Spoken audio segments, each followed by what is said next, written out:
Today our presentation is on best practices in making museums more accessible to visually impaired visitors.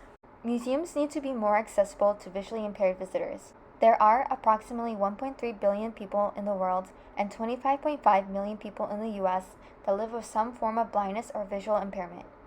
There are many barriers to access when it comes to art museums, and it is important that we remove these barriers. Museums need to listen and communicate with visitors to understand what their needs are.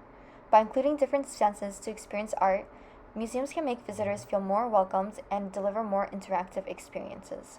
So how can museums design for visually impaired visitors? Museums need to recognize that seeing an artwork through a glass wall is not the only way that visitors can experience artwork.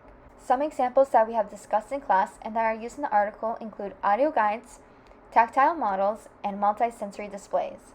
Let's take a look at the examples that the article includes. The Museo Tiflológico in Madrid, Spain is dedicated to the tactile experience of their visitors. Throughout the museum, there is braille, different floor textures to help visitors navigate walkways and exhibits, and audio guides to indicate stairs, gallery, and artwork information. There are many 3D models and tactile graphics of artwork and architecture. The museum also showcases artwork and tactile graphics created by visually impaired artists. In addition, there's a collection dedicated to the history and production of braille and tactile materials. Ellen Johnson and her son, who was born blind, visited the museum.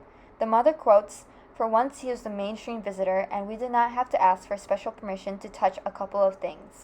The Victoria and Albert Museum in London has been committed to creating more accessible ways for visitors to experience art. The lack of pre-visit information is a barrier for many visitors when it comes to visiting museums. The museum offers pre-visit information on their website to help visitors plan their trip beforehand. The museum also has tactile displays and audio descriptions throughout the museum, and study rooms with assistive technology. In addition, there are family-fun sensory backpacks designed for children with visual impairments. The backpacks allow visitors to discover ceramic objects from China to the Netherlands, learn how they were made, and how ideas and materials traveled the world to reach Europe. Additionally, there are special events throughout the year for blind and visually impaired visitors, which encourage visitors to come back and enjoy new experiences. At the American Art Museum at the Smithsonian, there are Dawson-led tours for visitors who are blind or have low vision. The Inside tours are held twice a month and guides visitors in discovering art through rich verbal description and sensory experience.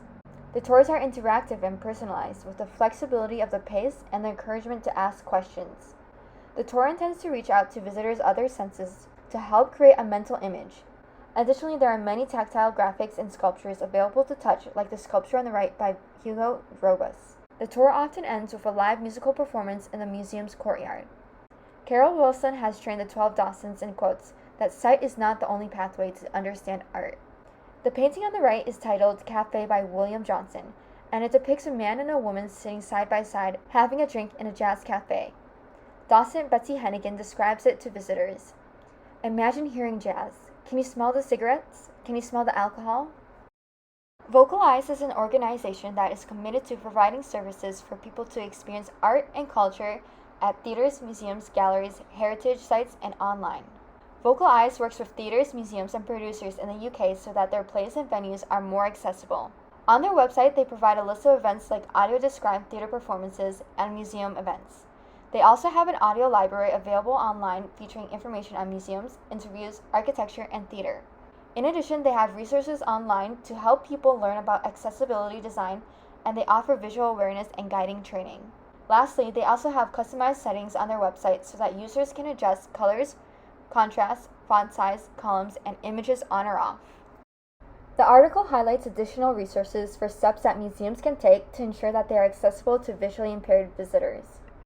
The Royal National Institute of Blind People has useful guides for tips on how to assist blind and partially assisted visitors and tips for providing a more accessible environment.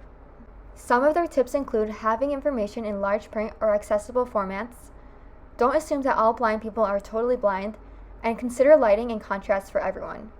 Low lighting is often used to protect the quality of the artwork, but one way a museum works around this is having days where the lighting is higher than usual, which can help make the museum more accessible to visitors with a visual impairment or those with other medical and physical conditions.